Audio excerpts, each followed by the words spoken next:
நீங்கள் வேதத்தை எடுத்து வாசிப்பீர்கள் என்றால் யோவான் 5ஆம் அதிகாரம், யோவான் 5ஆம் அதிகாரம் அதில் 39வது வசனத்தை யாராவது ஒருத்தர் வாசிங்களேன். வேத வாக்கியங்களை ஆராய்ந்து பாருங்கள், அவைகளால் உங்களுக்கு நித்திய ஜீவன் உண்டென்று எழுதியிருக்கிறதே, என்னை குறித்தும் சாட்சி கொடுக்கிறவைகளும் அவைகளே. அல்லேலூயா, அல்லேலூயா, அல்லேலூயா, ஆமென். வேத வாக்கியங்களை ஆராய்ந்து பாருங்கள். ஆமென் சொல்லுங்க பார்க்கலாம். நம்ம எப்படி இருக்கணுமா? வேத வாக்கியங்களை எதை ஆராயணும்? வேத வாக்கியங்களை ஆராயணும். ஆமென் சொல்லுங்க பார்க்கலாம். யார் கடவுளுடைய வேதத்தை அதிகமாக நேசிக்கிறாங்களோ அந்த மனுஷங்க அவருடைய வார்த்தையை ஆராய்கிறவர்களாய் மாறுறாங்க. ஆமென் சொல்லுங்க பார்க்கலாம். அல்லேலூயா. நான் பேசுறது புரியுதா உங்களுக்கு? யார் ஆண்டவருடைய வார்த்தையை நேசிக்கிறவங்க யார்? அல்லேலூயா. உங்கள் கண்ணு முன்னாடி ஒருத்தவங்க உங்ககிட்ட பைபிள் இல்லை, இந்த உலகத்தில் யாருக்கிட்டையும் பைபிள் இல்லைன்னு நினச்சிக்கோங்க. இந்த உலகத்திலே பைபிள் இல்லை, எல்லாத்தையும் அழிச்சிட்டாங்க, ஒரே ஒரு பைபிள் மட்டும் இருக்குது. அப்போ அந்த பைபிள் நீங்கள் பார்க்குறீங்க, பக்கத்தில் ஒரு 100 ரூபாய் இருக்குது, அதையும் நீங்கள் பார்க்குறீங்கன்னு வச்சுக்கோங்க. இப்போ நீங்கள் 100 ரூபாய் எடுப்பீங்களா, பைபிள் எடுப்பீங்களா? 100 ரூபாய் அது பிரச்சனை இல்லை. சரி, ஒரு 10,000 ரூபாய் இருக்குதுன்னு வச்சுக்கோங்க. ஆமென் சொல்லுங்க பார்க்கலாம். இப்போ பைபிள் எடுப்பீங்களா, 10,000 ரூபாய் எடுப்பீங்களா? கொஞ்சம் சவுண்டு கம்மியாகுது. பிரைஸெல்லாம் சரி, அதுவே 1,00,000 ரூபாய் இருக்குதுன்னு வைங்க. ஆமென் சொல்லுங்க பார்க்கலாம். இப்போ 1,00,000 ரூபாயை நீங்கள் எடுப்பீங்களா, இல்லை அந்த பைபிளை போய் எடுப்பீங்களா? சத்தமே வரலையே. பைபிள் எங்கேயோ 1-2 சவுண்டு கேட்குது. பிரைஸெல்லாம் சரி, 1 கோடி ரூபான்னு வச்சுக்குவோம். ஆமென் சொல்லுங்க பார்க்கலாம். அல்லேலூயா. ஒரு 1 கோடி ரூபாய் முன்னாடி இருக்குது. இந்த 1 கோடி ரூபாய் நீங்கள் எடுக்கிறீங்களா? பிசாசு கேட்குறான், இப்போ 1 கோடி ரூபாய் உனக்கு வேணுமா, இல்லை இந்த பைபிள் வேணுமா? இன்றைக்கி ஞாயிற்றுக்கிழமை சர்ச்சில் இருக்கிறதுனால எல்லோரும் பைபிள்னு தான் சொல்லுவோன்னு எனக்கு தெரியும். ஆமென் சொல்லுங்க பார்க்கலாம். அல்லேலூயா. ஆனால் யார் 1 கோடி ரூபாய் போனாலும் பரவாயில்ல, எனக்கு பைபிள் இருந்தால் போதுன்னு ஒருத்தவங்க சொல்கிறாங்கன்னா அவங்க கர்த்தருடைய வார்த்தையை நேசிக்கிறவங்கன்னு அர்த்தம். அல்லேலூயா சொல்லுங்க பார்க்கலாம். அல்லேலூயா. காசு பணம் இருக்கு பாருங்க சிஸ்டர். 1 கோடி ரூபாய்ங்களுடைய வேலையும் அதிகம்னா பைபிளுடைய வேலையும் அதை விட அதிகம். 1 கோடி ரூபாய் முடிஞ்சு போயிடும், அழிஞ்சு போயிடும். ஆனால் பைபிள் வானமும் பூமியும் அழிந்து ஒழிந்து போனாலும் அதனுடைய வார்த்தைகள் ஒரு நாளும் அழிந்து போகாதுன்னு பைபிள் சொல்லுது. ஆமென் சொல்லுங்க பார்க்கலாம். யூதாஸ் காரியத்தை குறித்து பைபிள் சொல்லுது பாருங்க. யூதாஸ் காரியத்து 30 வெள்ளிக்காசுக்காக ஏசப்பாவை காட்டி கொடுக்குறான். சரி, காட்டி தான் கொடுத்தான். அந்த 30 வெள்ளிக்காசை வச்சு சந்தோஷமாக வாழ்ந்தான்னு நீங்கள் நினைக்கிறீங்களா? பைபிள் சொல்லுதுங்க, ஏசப்பா மரிக்கிறதுக்கு முன்னாடியே இவன் நாண்டு கொண்டு செத்து போனான். அதுவும் ஆமேன்னு சொல்லுங்க பார்க்கலாம். காசு பணம் அவ்வளவுதான். காசு பணம் இருந்தும் கர்த்தருடைய கிருபை இல்லைன்னு வச்சுக்கோங்களேன், ஒரு நிமிஷம் கூட நம்மளால் வாழ முடியாது. ஆமேன்னு சொல்லுங்க. அதனால தான் ஆண்டவர் நமக்கு என்ன சொல்லி தர்றாருன்னா, இந்த உலகத்தில் இருக்கிற எல்லாத்தையும் விடவும் நம்ம எதை அதிகமாக நேசிக்கணும்? கர்த்தருடைய வார்த்தை. ஆமேன்னு சொல்லுங்க பார்க்கலாம். அவருடைய வார்த்தையை நேசித்து அந்த வார்த்தையை நம்ம ஆராய்ந்து ஆராய்ந்து ஆராய்ந்து ஒவ்வொரு நாள் அந்த வார்த்தையோடு கூட இணைஞ்சிருக்கிறப்ப நம்முடைய வாழ்க்கையில் தேவன் பெரிய காரியங்களை செய்கிறவராக இருக்கிறாரு. அவர் நம்மை ஆசீர்வதிக்கிறவராக இருக்கிறாராம். எத்தனை பேர்த்துக்கு நான் பேசுறது புரியுது? அல்லேலூயா சொல்லுங்க பார்க்கலாம். ஆராயிரதுங்கிறதுனா என்ன? ஆராயிரதுங்கிறது என்ன தெரியுமா? இந்த நோண்டி நொங்கெடுக்கிறதுன்னு சொல்லுவாங்க, கேள்விப்பட்டிருக்கிறீங்களா? நோண்டி நொங்கு. சில நுங்கு சாப்பிட்ருக்கிறீங்களா? சில நுங்கெல்லாம் நோண்டி தான் சாப்பிடுவாங்க, ஆனால் நல்லா இருக்குங்க அது. ஆமாம், சில நுங்கெல்லாம் கையில் பிடிச்சி சாப்பிட்றோம், ஆனால் சில நுங்கு நோண்டி தான் சாப்பிடுவாங்க. அப்படி அந்த நோண்டி நுங்கு எடுக்கிறாங்க பாருங்க, அவங்க எப்படி பண்ணுவாங்கன்னா அந்த நுங்குனுடைய ஆழம் வரைக்கும் விட்டு எல்லாத்தையும் ஒன்று விடாமல் எல்லாத்தையும் வலிச்சு அப்படியே எடுத்து வயல போடுவாங்க. ஆமேன்னு சொல்லுங்க பார்க்கலாம். அப்படி நம்ம என்ன பண்ணணும்னா, ஆண்டவருடைய வார்த்தையை நீங்கள் எப்படி பார்க்கணுன்னா, கர்த்தர் உன்னோடு கூட இருக்கிறாரு அப்படின்னு ஒரு வார்த்தை வருதுன்னு வச்சுக்கோங்களேன் உதாரணத்துக்கு, உடனே நீங்கள் என்ன நினைக்கணும்னா, இந்த வார்த்தையை ஆராயணும். எப்படி ஆராயணும்? அதோடைய டீப் டீப்பாக உள்ளுக்குள்ளே போய் நோண்டி நுங்கெடுக்கிறாங்க பாருங்க. அந்த மாதிரி ஆண்டோடைய வார்த்தையினுடைய ஆழத்துக்கு போய் அதனுடைய பிளஸ்ஸிங்கை நீங்கள், அதனுடைய பொக்கிஷத்தை நீங்கள் எடுத்துகிட்டு வெளியில் வரீங்க பாருங்க. அன்னைக்கு உங்கள் வாழ்க்கையில் ஒரு பெரிய ஒரு காரியம் நடந்துடும். ஆமேன்னு சொல்லுங்க பார்க்கலாம். அல்லேலூயா. நான் பேசுறது எத்தனை பேருக்கு புரியுது? அதனால தான் ஆவியானவர் என்ன சொல்லி தர்றாருன்னா, நாம் எப்படிப்பட்டவர்களாக இருக்க வேண்டும் என்றால், வேதத்தை படிக்கிறவர்களாய் மாத்திரம் அல்ல, வேத வசனங்களை விசுவாசிக்கிறவர்களாய் மாத்திரம் அல்ல, வேத வார்த்தைகளை ஆராய்கிறவர்களாகவும் இருக்க வேண்டும். ஆமேன்னு சொல்லுங்க பார்க்கலாம். நாம் வேத வார்த்தைகளை ஆராய ஆராய நம்முடைய வாழ்க்கையில் அந்த வேத வசனங்கள் நிறைவேறுகிறதாய் மாறுகிறது. ஆமேன்னு சொல்லுங்க பார்க்கலாம். எத்தனை பேருக்கு நான் பேசுறது புரியுது? அல்லேலூயா, அல்லேலூயா. ஆமாம், ஆபிரகாமுடைய வசனங்கள் நீங்கள் வேதத்தில் பாருங்கள். ஒரு சில காரியங்கள் நான் மாத்திரம் உங்ககிட்ட சொல்கிறேன். இப்போ ஆபிரகாமை ஆண்டவர் சொல்கிறார், 100 வயசில் உனக்கு குழந்தை பிறக்கும். அதே மாதிரி பாருங்கள், 100 வயசில் ஆபிரகாமுக்கு குழந்தை பிறந்துருச்சு. அல்லேலூயா. இப்போ 100 வயசில் பிள்ளை பிறந்து அந்த வாக்குத்தத்தம் அதோட அவனுக்கு நிறைவேறிடுச்சு இல்லை?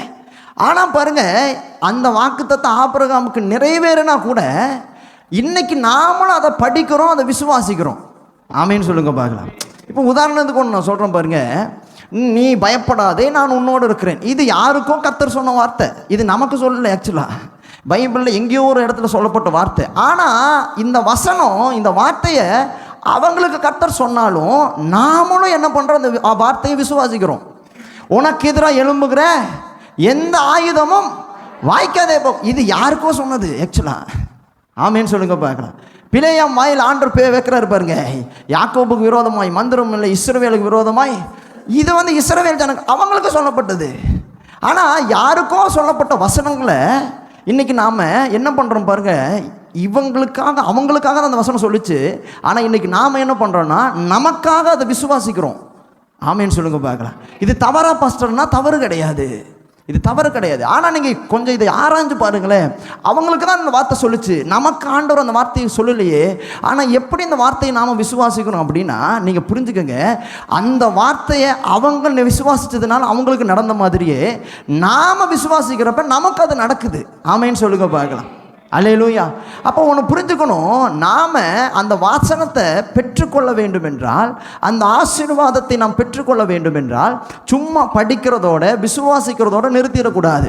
அது நம்ம என்ன பண்ணணும் தெரியுமா? ஆராய்கிறவர்களாய் மாறணும். ஆமேன்னு சொல்லுங்க பார்க்கலாம். பேதுருவினுடைய சம்பவத்தையும் உங்களுக்கு உதாரணத்துக்கு நான் காட்டுறேன் பாருங்க. பேதுரு பாருங்க, வெறும் கையோடு இருக்கிறான். பார்த்துங்க, இரவு முழுவதும் பிரயாசப்பட்டும் ஒன்றும் அகப்படவில்லை. லூக்கா 5ஆம் அதிகாரம். இந்த சம்பவம் எல்லாருக்கும் தெரிஞ்ச ஒரு சம்பவம். இன்னைக்கு நம்மளும் அதே சூழ்நிலையில் தான் இருக்கிறோன்னு வைங்க, நிறைய பேர். இப்போ இந்த சம்பவத்தை நீங்கள் வாசிக்க ஆரம்பித்த உடனே நீங்கள் நினைக்கிறீங்க, என்ன நினைக்கிறீங்க? பேதுருவை ஆசீர்வதிச்சது போல கர்த்தர் என்னை ஆசீர்வதிப்பார், நம்ம விசுவாசிக்கிறோம். இது தவறு கிடையாது. ஆனால் எத்தனை வருஷமாக இதை நீங்கள் விசுவாசிச்சுட்டு இருக்கிறீங்க? அதே போல் கர்த்தர் உங்களை ஆசீர்வதிச்சிட்டாரானா, நிறைய பேரால் உங்களால் சொல்ல முடியாது கர்த்தர் என்னை ஆசீர்வதிச்சிட்டார் அப்படின்னு. ஏன் சொல்ல முடியல? நாம் விசுவாசிக்கிறோம் தானே, ஆண்டோடைய வார்த்தை விசுவாசிக்கிறது உண்மைதானே, நான் ஆண்டோடைய வார்த்தையை நம்புறேன் தானே. ஆனால் ஏன் என் வாழ்க்கையில் அந்த பிளஸிங் என் வாழ்க்கையில் நடக்கல அப்படின்னா, ஒன்றை புரிஞ்சுக்கங்க, ஆண்டவருடைய வசனத்தை நாம் விசுவாசிக்கிறது மாத்திரம் அல்ல, அந்த வசனத்தை நாம் ஆராய்கிறவர்களாகவும் இருக்கணும். அல்லேலூயா சொல்லுங்க பார்க்கலாம். அதை விடாமல் பிடிச்சுக்கிறவங்களாகவும் இருக்கணும். அதனால தான் பைபிள் இப்படி சொல்லுது பாருங்க.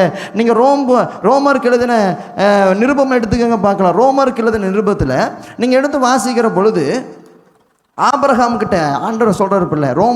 ரோமர் 4ஆம் அதிகாரம் அதில் 19வது வசனத்திலிருந்து நீங்கள் 23வது வசனம் வரைக்கும் வாசிங்களே. அவன் விசுவாசத்தில் பலவீனமாக இருக்கவில்லை. அவன் ஏறக்குறைய, நல்ல கவனிங்க, 100 வயதுள்ளவனாக இருக்கும்போது தன் சரீரம் செத்து போனதையும் சாராளுடைய கர்ப்பம் செத்து போனதையும் என்னாது இருந்தான்.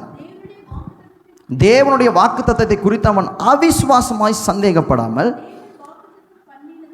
தேவன் வாக்குத்தத்தம் பண்ணினதை நிறைவேற்ற வல்லவராய் இருக்கிறார் என்று முழு நிச்சயமாய் நம்பி தேவனை மகிமைப்படுத்தி விசுவாசத்தில் வல்லவனானான். ஆகையால் அது அவனுக்கு நீதியாக.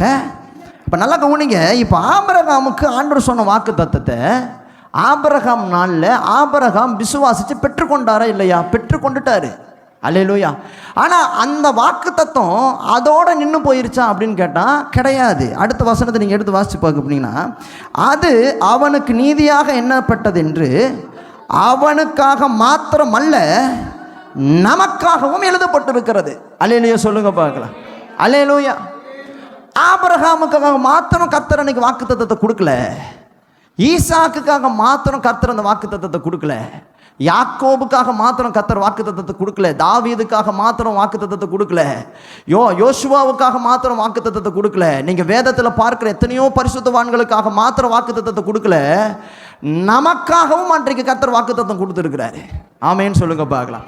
அப்போ வேத வசனத்தில் இருக்கிற ஒவ்வொரு வசனமும் யாருக்காக எழுதப்பட்டிருக்கிறது?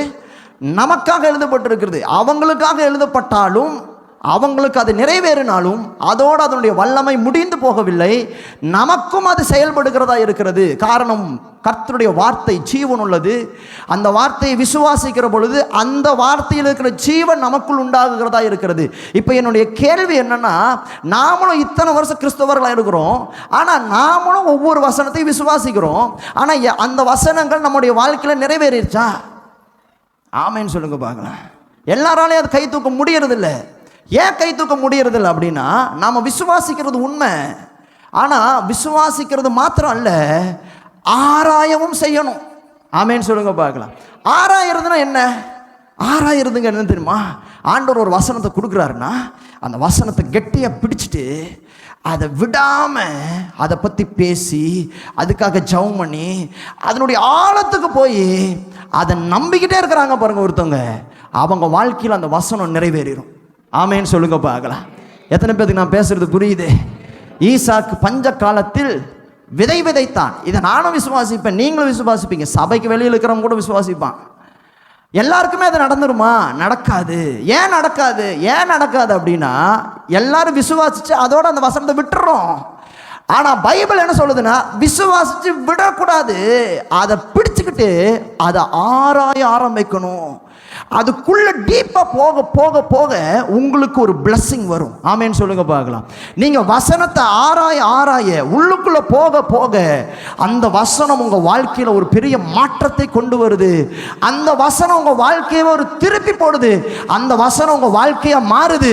அதுக்கப்புறம் இந்த உலகத்தில் இருக்கிற அத்தனை பேர் உங்களை பார்த்து சொல்றாங்க, இவன் கர்த்தரால் ஆசீர்வதிக்கப்பட்டவன் என்று. ஆமேன்னு சொல்லுங்க பார்க்கலாம். நான் பேசுறது எத்தனை பேருக்கு புரியுது? அல்லேலூயா சொல்லுங்க பார்க்கலாம். அல்லேலூயா. யாக்கோபு என்ன பண்றாரு பாருங்க. யாக்கோபு யாப்போக்குங்கிற ஆற்றங்கரையில் கர்த்தர் அப்படியே பிடிச்சுக்கிட்டாராம். எப்படி பிடிச்சாரு? என்னை ஆசீர்வதித்தால் ஒழிய உங்களை போக விட மாட்டேன். ஆமேன்னு சொல்லுங்க பார்க்கலாம். இன்னைக்கு நாம போய் கர்த்தரை பிடிக்க முடியுமா? அப்படி யாக்கோபுக்கு கர்த்தர் கிருபை கொடுத்தாரு, அதனால யாக்கோபு போய் கர்த்தரை பிடிச்சுக்கிட்டாரு. இன்னைக்கு நீங்களும் நானும் போய் கர்த்தரை பிடிச்சோம்னா பஸ்பம் ஆயிரும். ஆமேன்னு சொல்லுங்க பார்க்கலாம். கர்த்தரை பிடிக்க முடியாது. ஆனா என்ன அங்க அடுத்த அப்படின்னா, அங்க யாக்கோபு கர்த்தரை பிடிச்சான், இங்க நான் வசனத்தை பிடிக்கிறவனா இருக்கணும். ஆமேன்னு சொல்லுங்க பார்க்கலாம்.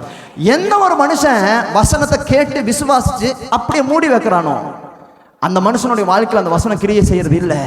எந்த ஒரு மனுஷன் வசனத்தை கேட்டு அதை பிடிச்சு அதை ஆராய்ந்து ஒவ்வொரு நாள் அதற்காக ஜெபம் பண்ணி அதை பேசி பேசி இந்த வார்த்தை எனக்குரியது, இந்த வார்த்தை எனக்குரியது, கர்த்தர் எனக்கு சொல்லியிருக்கிறார், கர்த்தர் எனக்கு சொல்லியிருக்கிறார், அப்படி அதை பிடிச்சு பிடிச்சு பிடிச்சு ஆராய்ந்து கொண்டே இருக்கிறாங்க பாருங்க.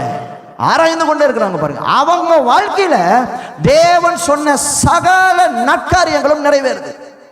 ஆமேன்னு சொல்லுங்க பாருங்க. அல்லேலூயா. சில பேரோட பைபிள் புதுசா இருக்குது பாருங்க. பைபிள் புதுசாக இருக்குது. எப்பப்போ வாங்கினேன்? நான் 10வது படிக்கிறப்ப ஞானஸ்தானம் எடுக்கிறப்ப வாங்கினேங்க. இப்போ வயசு 41 வயசு ஆச்சு. இன்னும் ஒரே பைபிள் வச்சு சுற்றிட்டு இருக்கிறாங்க பாருங்க. ஆமேன்னு சொல்லுங்க பார்க்கலாம். வீட்டு பத்திரத்தை பத்திரமா வைக்கிற மாதிரி பைபிள் கொண்டு போய் பத்திரமா வச்சிருக்கிறாங்க.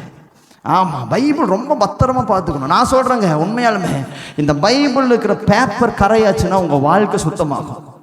தெரியுமா உங்களுக்கு? நீங்கள் படித்து படித்து படித்து இந்த பேப்பரை நீங்கள் கரையாக்குறீங்கன்னா உங்கள் வாழ்க்கை சுத்தமாகும். நீங்கள் ஒரு வேளை இந்த பைபிளை சுத்தமாக வச்சுருந்தீங்கன்னு வச்சுக்கோங்களேன், உங்கள் வாழ்க்கை கரையாயிரும். ஆமேன்னு சொல்லுங்கள். பக்கத்தில் இருக்கிற கை பிடிச்சி கேளுங்க பார்க்கலாம், உங்கள் பைபிள் எப்படி இருக்குது, எப்போ வாங்கினீங்கன்னு கேளுங்க ஃபஸ்ட்டு. எப்போ வாங்கினது, யார் வாங்கி கொடுத்தா ஃபஸ்ட்டு, இன்னும் பத்திரமா வச்சுருக்கிற நீ, அதுக்கே உங்களுக்கு ஒரு அவார்டு கொடுக்கணும். ஆமேன்னு சொல்லுங்க பார்க்கலாம். அவ்வளோ அழகாக வச்சுருக்கிறீங்க. ஆமே. ஏன்னா பைபிளை எடுக்கிறதே கிடையாது. ஆண்டவர் சொல்றாரு, அப்புறம் எப்படிங்க அற்புதம் நடக்கும், எப்படிங்க விடுதலை கிடைக்கும்? நீங்க வசனத்தை கேட்டு விசுவாசத்தை மட்டும் பத்தாதுங்க, அந்த வசனத்தை கெட்டியா பிடிச்சு அது ஆராய்கிறவர்களாயும் இருக்க வேண்டும். அது ஆராய ஆராய ஆராய அந்த வார்த்தைகள் உங்க வாழ்க்கையில வெளிப்பட ஆரம்பிக்கும். ஆமென் சொல்லுங்க. சாலமோன் சொல்றாரு, கர்த்தர் சொன்ன நல் வார்த்தைகளில் ஒன்றும் தவறி போனது இல்லை. என் வாழ்க்கையில அதே நடக்கும். தீங்கை காணாது இருப்பாய், தீங்க காண மாட்டேன். எப்ப? விசுவாசிச்சு மூடி வைக்கிறப்பல்ல, அதை பிடிச்சுக்கிட்டு இருக்கிறப்ப.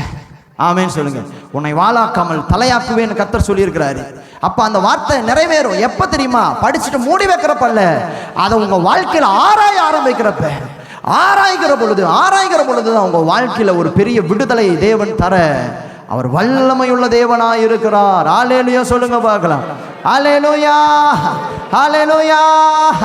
வேதத்தின் அதிசயம் அறிந்திட புரிந்திட வெளிச்சம் தந்தீரையா.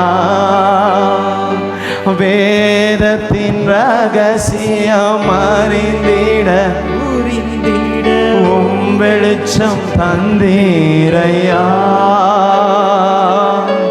பாதமர்ந்து நானும் குரல் கேட்கும் பாக்கியம் தந்தீரையா. இசையா, பாதமர்ந்து நானும் குரல் கேட்கும் பாக்கியம் தந்தீரையா. ஹல்லேலூயா, ஆமென். அப்ப ஆவியானவர் நமக்கு என்ன சொல்லி தராருன்னா, நாம வேதத்தை ஆராய வேண்டும். ஆமா, அதை விடாம பிடிச்சுக்கணும். பாருங்க, நீங்க வேதத்துல ஒரு பட்டணத்தாரை குறித்து வேதம் சொல்லுது பாருங்க. பெரோயா அப்படிங்கிற ஒரு பட்டணத்தாரை குறித்து பைபிள் சொல்லுது. அந்த அப்போஸ்தலர் 17ஆம் அதிகாரத்தை எடுத்துக்கங்க பார்க்கலாம். அப்போஸ்தலர் 17, அதுல 10வது வசனத்திலிருந்து நீங்க 12வது வசனம் வரைக்கும் வாசிங்க.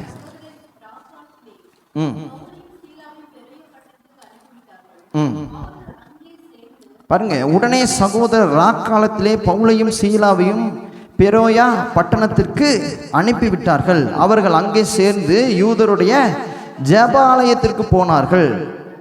அந்த பட்டணத்தார் மனோவாஞ்சையாய் வசனத்தை ஏற்றுக்கொண்டு காரியங்கள் இப்படி இருக்கிறதா என்று தினம்தோறும் வேத வாக்கியங்களை ஆராய்ந்து பார்த்ததினால் தெசலோனிக்கேயில் உள்ளவர்களை பார்க்கிலும் நற்குணசாலிகளாய் இருந்தார்கள். அதனால் அவர்களில் அநேகம் பேரும் கனம் பொருந்திய கிரேக்கரில் அநேக ஸ்திரீகளும் புருஷர்களும் விசுவாசித்தார்கள். அல்லேலூயா சொல்லுங்க பார்க்கலாம். இந்த பெரோயாங்கிறதான பட்டணத்தை குறித்து அப்போஸ்தலர்ல சொல்லப்பட்டிருக்குது பாருங்க. இந்த பட்டணத்தில் இருக்கிற ஜனங்க எப்படிப்பட்டவங்கன்னா, வேத வசனத்தை ஆராய்கிறவர்களா இருந்தாங்க. ஆமென் சொல்லுங்க பார்க்கலாம். வேத வசனத்தை ஆராய்கிறவர்கள். ஆமா, அதனாலதான் அந்த பட்டணத்துல என்ன நடந்திருக்குது பாருங்க. தெசலோனிக்கேயில் உள்ளவர்களை பார்க்கிலும், பைபிள் சொல்லுது பாருங்க, தெசலோனிக்கேயில் உள்ளவர்களை பார்க்கிலும் நற்குணசாலிகளா இருந்தார்கள். ஆமென் சொல்லுங்க பார்க்கலாம். யார் நற்குணசாலிகள்? யார் நற்குணசாலிகள் தெரியுமா? யார் வேதத்தை ஆராய்கிறார்களோ அவர்கள் நற்குணசாலிகளாய் பரிசுத்த ஆவியானுடைய பார்வைக்கு தெரிகிறாங்க. ஆமென் சொல்லுங்க பார்க்கலாம். அல்லேலூயா. வேதத்தை ஆராயாத ஒரு மனுஷனால நற்குணசாலியா மாற முடியாது பாருங்க. வேதத்தில் ஒரு வசனம் சொல்லுதுன்னா அந்த வசனத்துக்கு முன்னாடி இருக்கிறதையும் நம்ம பார்க்கணும், பின்னாடி இருக்கிறதையும் பார்க்கணும். சும்மா மொட்டையை அந்த ஒரு வார்த்தையை மாத்திரம் பிடிச்சிக்கிட்டு இருக்கக்கூடாது. ஆமேன்னு சொல்லுங்க பார்க்கலாம். அதுக்கு முன்னாடி கர்த்தர் ஒரு கண்டிஷனை கொடுத்துருப்பாரு. அந்த கண்டிஷனை ஃபாலோ பண்ணால் பின்னாடி ஆசீர்வாதம் வரும்னு சொல்லியிருப்பாரு. இதெல்லாம் எப்போ நம்ம கண்ணுக்கு தெரியுது? ஆராய்ந்து பார்க்கிற பொழுது. ஆமேன்னு சொல்லுங்க பார்க்கலாம். இந்த பெரிய பட்டணத்தார் எப்படிப்பட்டவர்கள் என்றால் ஆராய்கிறவர்கள். சொன்னதை அப்படி நம்புறவங்க கிடையாது, சொன்ன உடனே நம்பிக்கொள்ளுகிறவர்கள் அல்ல. இன்னைக்கு இருக்கிற கடைசி காலத்துல சபை எப்படிப்பட்டவர்களா இருக்க வேண்டும் என்றால் எதை சொன்னாலும் ஆராய்கிறவர்களா இருக்க வேண்டும். ஆமென் சொல்லுங்க பார்க்கலாம்.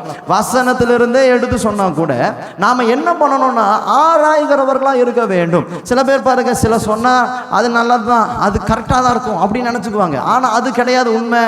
ஏன்னா கடைசி காலங்கள்ல சபையை தப்ப விடாத ஓநாய்கள் மந்தைக்குள்ள வரும். ஆமென் சொல்லுங்க பார்க்கலாம். அது பவுல் எழுதி வைக்கிறாரு பாருங்க. இப்படிப்பட்ட ஓநாய்கள் கையில் இருந்து சபை தப்புவிக்க வேண்டும் என்றால் வேத வசனத்தை கேட்டு சந்தோஷப்படுவது மாத்திரமல்ல, நாம் கேட்ட அந்த வேத வசனத்தை ஆராய்கிறவர்களாகவும் நாம் இருக்க வேண்டும். ஆராயதான் அந்த வேதத்தின் வெளிச்சம் நமக்கு வருகிறது. ஆமென் சொல்லுங்க பார்க்கலாம். நீங்க ஆராயதான் உங்களுக்கு ஒரு வெளிப்பாடுகள் தோன்றுகிறது. நீங்கள் வேத வசனத்தை ஆராயதான் அந்த வசனத்தில் இருக்கிற அந்த ஆசீர்வாதங்கள் உங்க வாழ்க்கைக்குள் வர ஆரம்பிக்கிறது. ஆமென் சொல்லுங்க பார்க்கலாம். அந்த பட்டணத்தை பாருங்க, எப்பொழுதும் வேத வசனங்களை ஆராய்கிறவர்களாக இருக்கிறார்கள். ஆமென் சொல்லுங்க பார்க்கலாம். சொன்ன நம்புகிறவர்கள் அல்ல, ஆராய்கிறவர்கள். அதனால தான் அவங்களுடைய பேர் எப்படிப்பட்டதாக மாறிடுச்சு? நற்குணசாலிகளாய் இருந்தார்கள். ஆமென் சொல்லுங்க பார்க்கலாம். நற்குணசாலிகளாய் அவர்கள் இருந்தார்கள். அதுவும் பாருங்க, தெசலோனிக்கேயர்களை காட்டிலும் நற்குணசாலிகள். தெசலோனிக்கேயர்களுக்கு கிடைக்காத ஒரு பிளஸிங் பாருங்க இவங்களுக்கு கிடைக்குது. ஆமென் சொல்லுங்க பார்க்கலாம். எத்தனை பேருக்கு நான் பேசுறது புரியுது?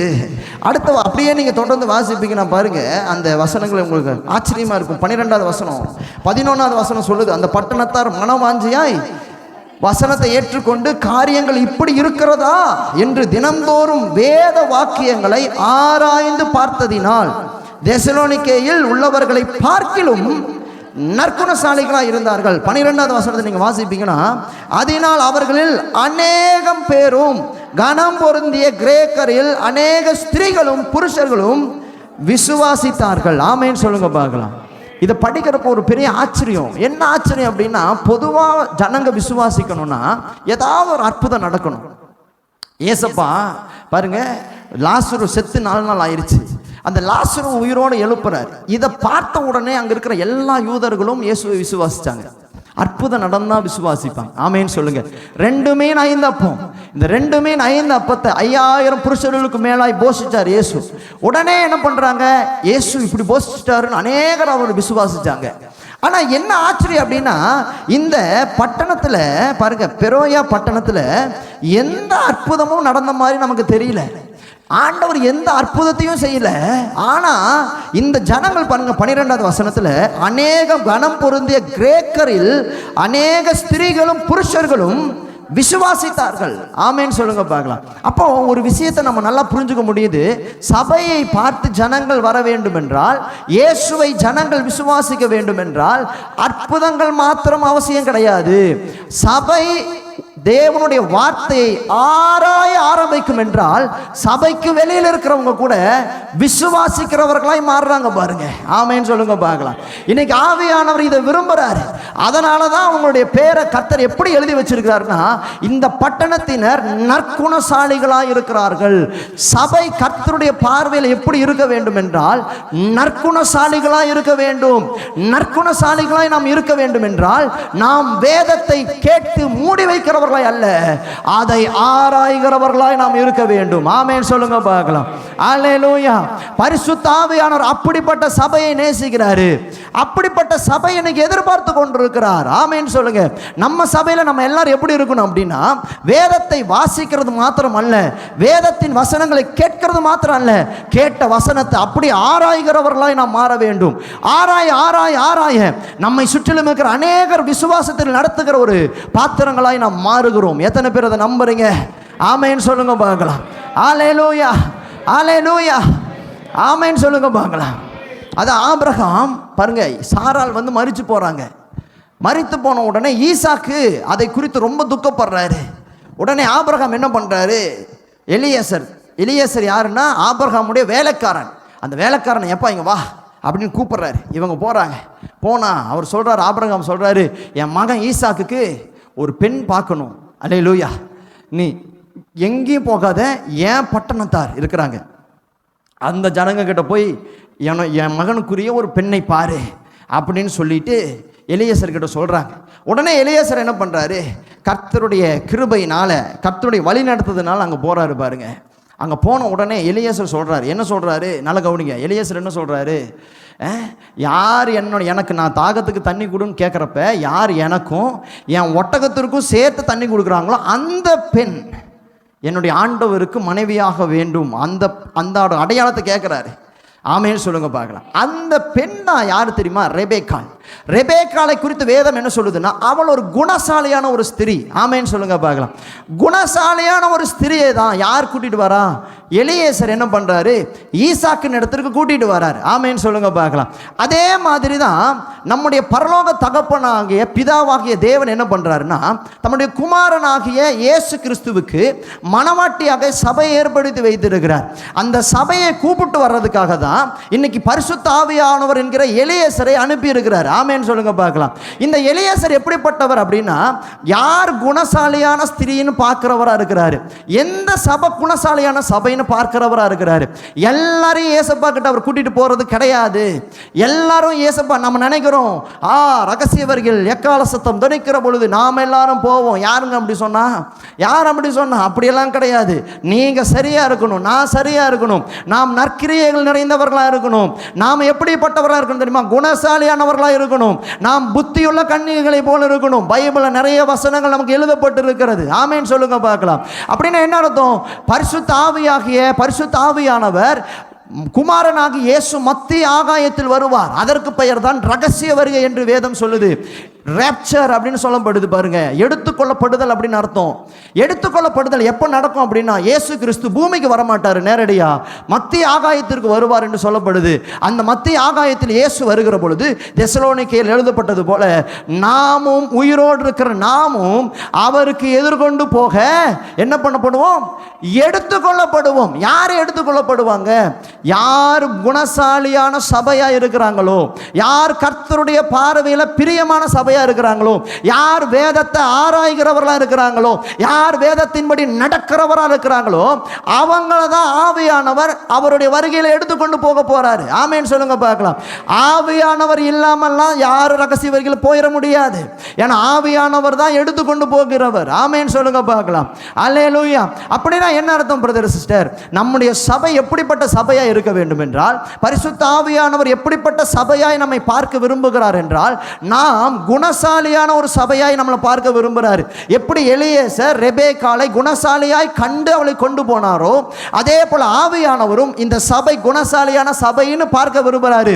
அப்படி அவர் குணசாலியான சில மனிதர்களை பார்த்து வைத்திருக்கிறாரு. அந்த மனிதர்கள் தான் எக்கால சத்தம் துணிக்கிற பொழுது ஆவியானவர் அவங்களை அப்படியே கூட்டிட்டு போகிறவரா இருக்கிறார். ஆமென் சொல்லுங்க பார்க்கலாம்.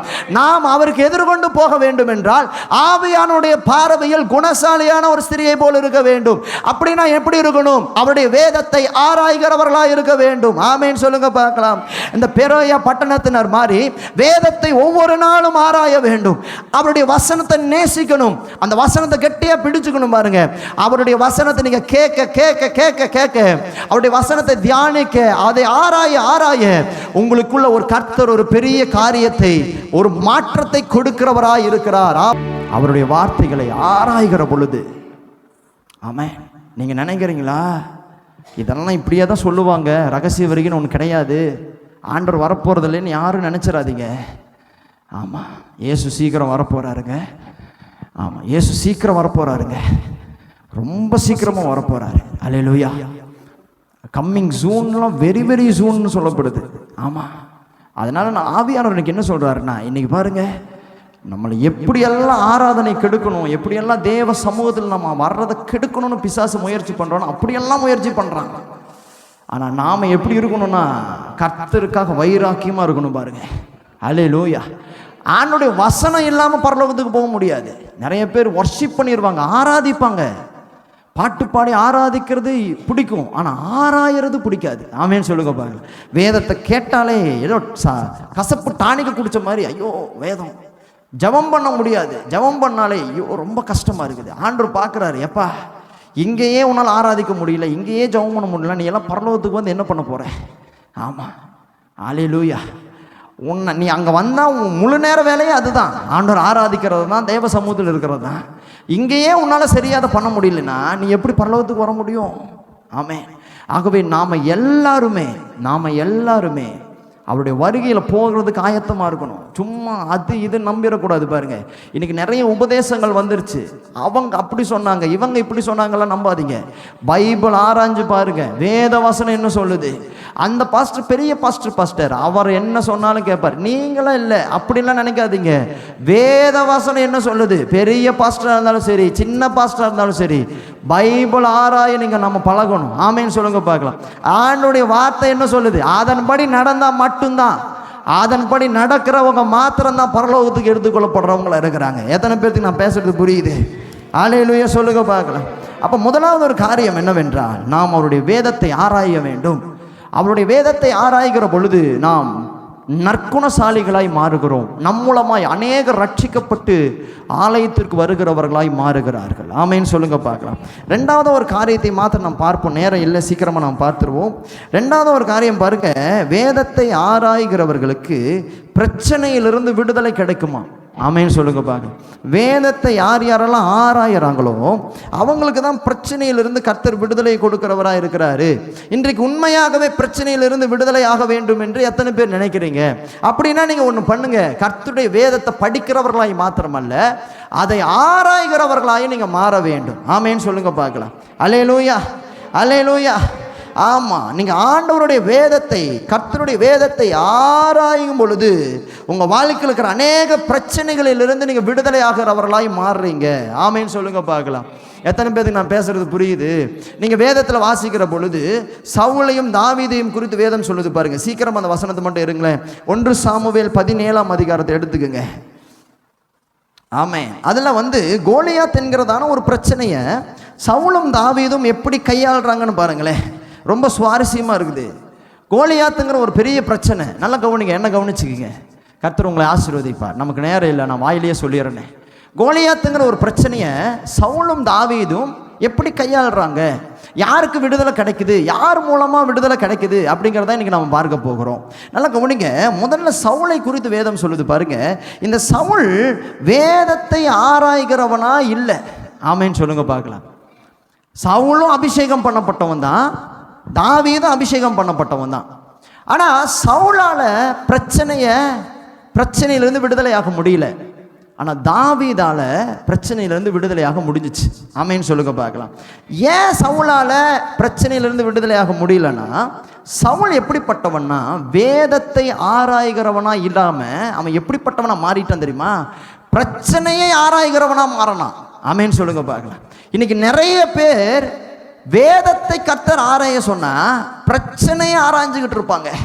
பிரச்சனை ஆராயறது, அவன் அவன் அவன் அப்படியா, அவன் இப்படியா, அந்த பிரச்சனை அப்படியா, இந்த பிரச்சனை இப்படியா, உட்கார்ந்து மணிக்கணக்கு யோசிக்கிறது பாருங்க. அந்த பிரச்சனை அப்படி ஆயிடுச்சா, அவன் இப்படி பண்ணிட்டானா. நாம வேதத்தை ஆராய்கிற பொழுதுதான் நம்முடைய வாழ்க்கையில விடுதலை கிடைக்குது. ஆனால் அதுவே நீங்கள் பிரச்சனையை ஆராய ஆராய ஆராய இந்த பிரச்சனை இருக்குது பாருங்க, சின்ன கடுகு மாதிரி இருக்கிற பிரச்சனை நீங்கள் ஆராய ஆராய பெரிய மலை மாதிரி மாறிடுது. ஆமேன்னு சொல்லுங்க பார்க்கலாம். ஒரு வயிறு வலி வருதுன்னா உடனே பயந்துக்குவாங்க சில பேர். ஹல்லேலூயா. உடனே டாக்டர்கிட்ட போய் டாக்டர் சொல்லுவாங்க, ஸ்கேன் பண்ணி பார்க்க, உடனே பயந்துக்குவாங்க, ஆராய ஆரம்பிப்பாங்க. இப்படி தான் எனக்கும் வலி வந்துச்சாக்கா, பக்கத்து வீட்டுக்கார அக்கா சொல்லுவாங்க, எனக்கு இப்படி தான் வலி வந்துச்சாக்கா, நான் போய் பார்த்தாங்க்கா, கடைசியில் பார்த்தா இப்படின்னு சொல்லிட்டாங்கக்கா. பயம் பயம் பயம். ஏன் அப்படின்னா பிரச்சனை ஆராய்கிறவர்களுக்கு எப்பவும் பயம்தான் வரும் பாருங்க. நீங்க 1 சாமுவேல் 17ஆம் அதிகாரம் 33வது வசனத்தை எடுத்து அந்த ஒரு வசனத்தை மட்டும் நீங்க வாசிங்களே, சவுலுடைய எல்லா காரியங்களும் அதில் வருது பாருங்க.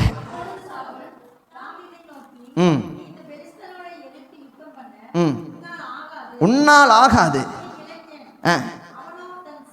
பாருங்க, அபிஷேகம் பண்ணப்பட்ட மனுஷன் வாயிலிருந்து என்ன வருது பாருங்க. அப்பொழுது சவுல் தாவீதை நோக்கி, நீ இந்த பெலிஸ்தனோடு எதிர்த்து யுத்தம் பண்ண உன்னால் ஆகாது, நீ இளைஞன், அவனோ தன் சிறு வயது முதல் யுத்த வீரன் என்றான். ஆமேன்னு சொல்லுங்க பார்க்கலாம். சவுளுடைய வாயிலிருந்து வர்ற வார்த்தையை பாருங்க. உன்னால் அவனை ஜெயிக்க முடியாது. ஏன்னா அவன் சின்ன வயசுலேருந்து யுத்த வீரன். இது எப்படி சவுலுக்கு தெரிஞ்சிச்சு? இது எப்படி தெரிஞ்சிச்சுன்னா, சவுல் கோலியாத்தை ஆராய்ஞ்சிக்கிட்டு இருக்கிறான்.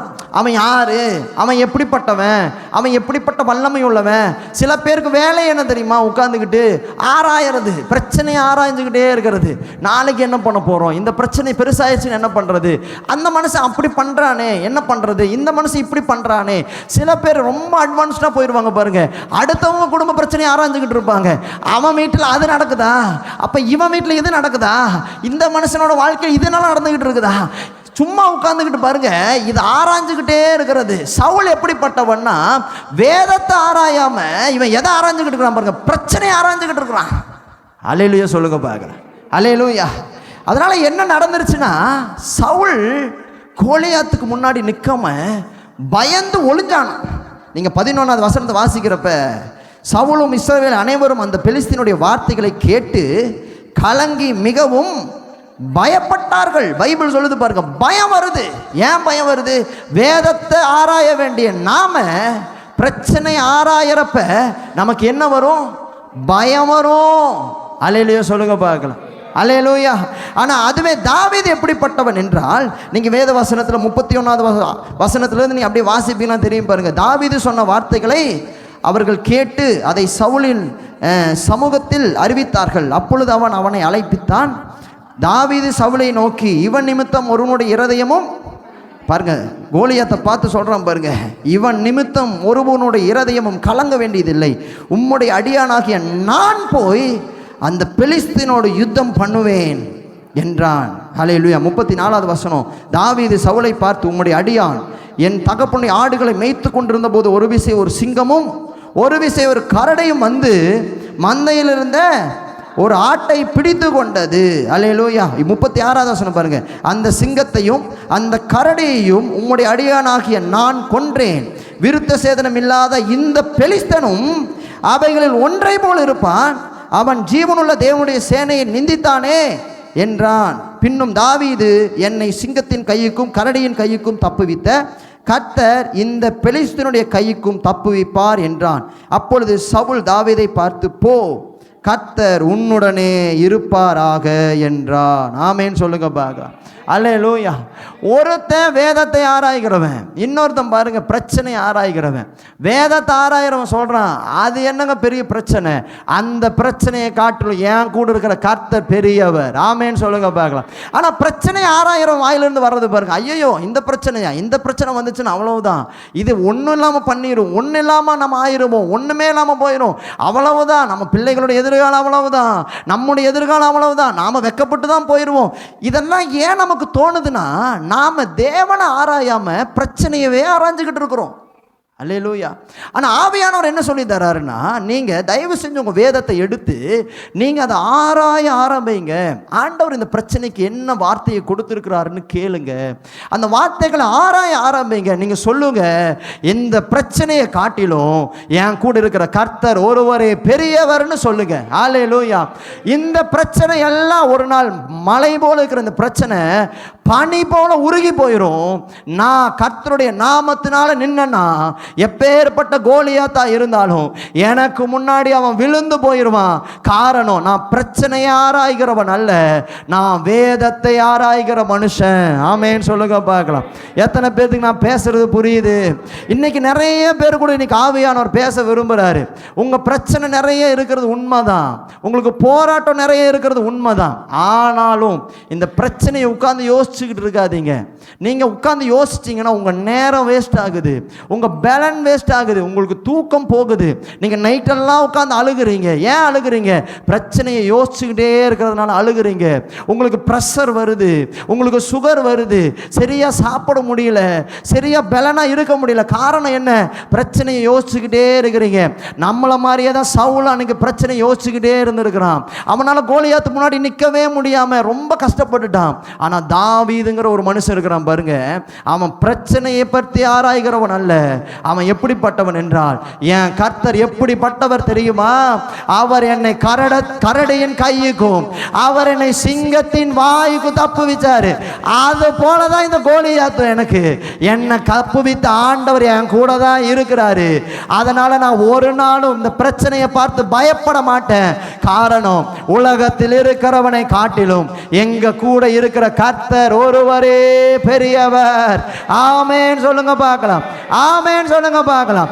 எப்பேற்பட்ட புயல் காற்று வந்தாலும், எப்பேற்பட்ட மலை போல பிரச்சனைகள் எதிர்த்து நின்றாலும் நீங்க தைரியமா சொல்லுங்க, என் ஆண்டவர் எல்லாவற்றையும் மாற்றுவார். அவர் கோணலானவைகளை செவ்வையாக்குவார். அவர் கரடு முரடானவைகளை சமமாக்குவார்.